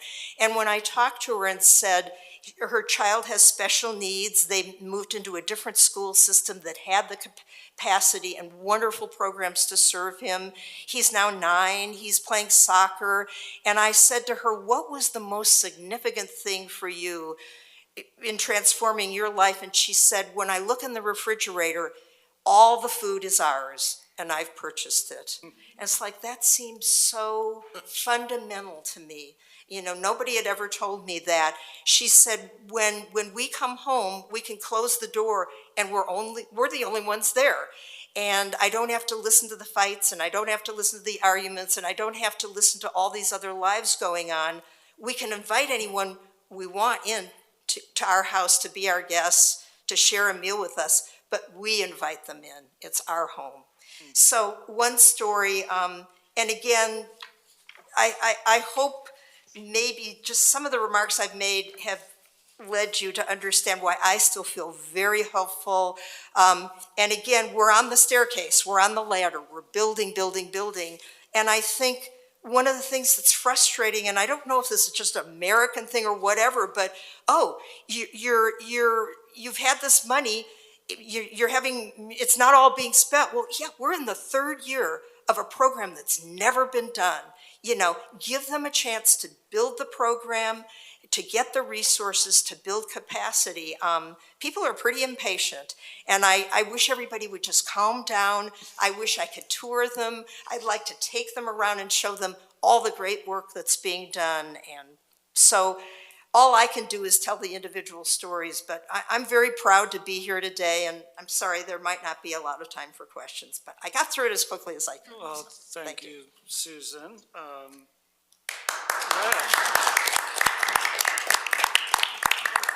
Showing what a gift you are to our community and for the SH. I have the privilege of also facilitating SHS oversight and just your steady leadership and the storytelling and your pulse and connection to community is really profound. So much appreciation. Christina, please come in. Thank you. I just had a question. I love the storytelling too, and thank you for all the work. I finally see the results of the hard work. I agree that this information needs to be shared about the progress that we had made in the 3 years and the organizations and the workers more than all. Um, I'm curious about the outreach, the comprehensive outreach that is happening. How, like, in my neighborhood in the last month, there's been two people that are parked on the side of the street, and really, like, I wonder, like, I don't want to call, I know that if they call 211, it takes a long time for them to be served, or like they're gonna be sent to different places. And I like the comprehensive outreach, get it done, do it now. So does that happen? Like, is there a number that we can call, like the ones that are in, not in need, that we can send them to a rapid response? Because there was a young lady, I wasn't sure what to do really, because I was like, she seemed that she was passed out, but I didn't want to call the police and get her in trouble. I also didn't know, like, if I should call medical response, and I didn't know if that person just needed a place to go and was too tired. So that's the type of situation that I think many of the community members are confronted on daily basis, and we really don't know what to do. So since you are more in touch with the our workers, the average workers, is there a number that we can get a rapid, comprehensive response for the community members that we see on the streets? Thank you, Christina. And so I think your story is illustrating part of the reason this was chosen to be elevated as a recommendation. But maybe I'll turn to our county partners. Nobody's. Can I first ask the question? What county or city is this neighborhood in? Multnomah County. Okay. But it's all the way, like, towards Troutdale, Gresham, like east, very east. East County. Okay. Well, one thing that I've become more attuned to is with people, whether they're camping on the streets or camping in their cars, there's the need for shelter. And while we've opened a lot, we're still in year 3, and we're still building up that capacity of shelters. And we don't have enough. So that's one reason why we don't have enough places for everyone yet. Then in places or in counties, for example, in Washington County, we always have emergency beds every single night. We have to, the camping ordinance varies from city to city. So in Hillsborough, not allowed at all.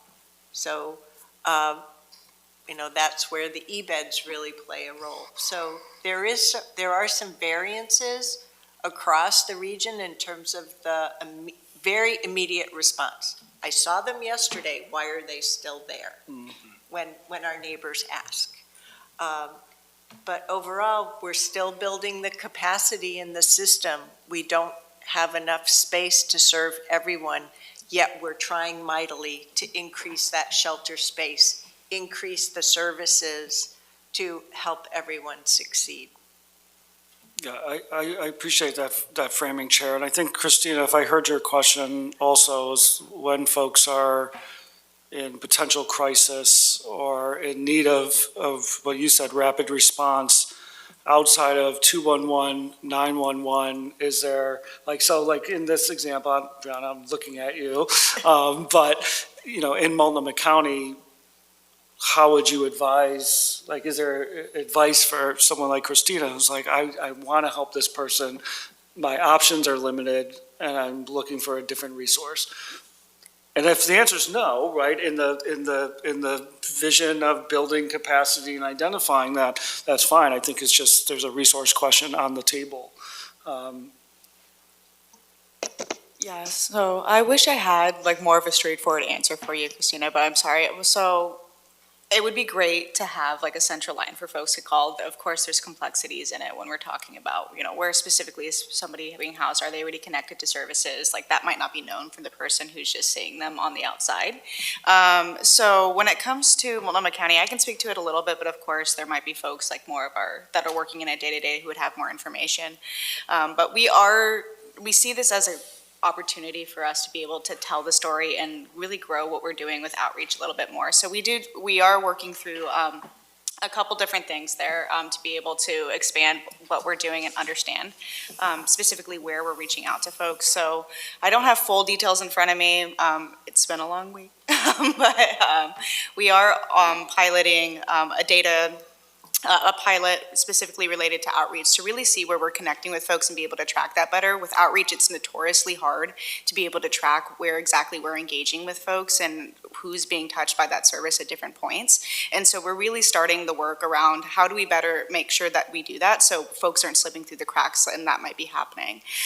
So we're laying down some additional work for that right now, actually. And we do offer different types of outreach as well that are available. So for what you're saying, Christina, like there's folks that might be in different stages of interventions that they may be needing. And so we do offer that. But the bigger question, I think, to what you're speaking to is how do we make sure that folks feel connected to that? How do we make sure folks can have more easy access to that? I don't have a clear answer for that right now, but we are putting work in to really understand how we can get these services out to folks better that are so folks can be helped sooner. But I see Emily to the table, so go ahead, Emily. Hi, yeah, so I think to that question, like you're right, there isn't like one central number to call. 211 is an option, Project Respond is also an option depending on what you're seeing with a person. But I think the thing that's important to bring to this conversation too is like, I think outreach has become one of those words we use to describe a lot of different things. And so there's a lot of different types of outreach happening in Multnomah County and funded by Multnomah County, and a lot of different providers do outreach in different ways. Some providers are doing outreach and placement. Some providers are doing outreach in response to concern either brought up by community members or jurisdictions. And so I think it's a complex, like there is actually a ton of outreach in Multnomah County, and to the point around like that we need to figure out what does that look like and how do we get people tapped into that who aren't being found by outreach in the ways that those providers are actively doing outreach every day. There are outreach workers in our community going out every day. They're obviously not reaching everybody. So how do we make that connection from the person end? And I think, I can speak to, I was an outreach worker for 7 years, I think, at one of our providers. And I think, the sort of that provider's philosophy around outreach was trying to find folks who weren't able to come in and advocate for themselves or find a place to go. And so I think finding a way to connect people who are not coming into a shelter or aren't coming into a service delivery center to be able to access those services is exactly like what's missing in the illustration that you're providing. But I just want to say there's a lot of different kinds of outreach, and so it's complex. Well, thank you for that. So to be continued on this piece, we are at 6:01, so I'm going to shut us off, but this will not be the last time we engage in this kind of conversation. But Susan, Yesenia, thank you.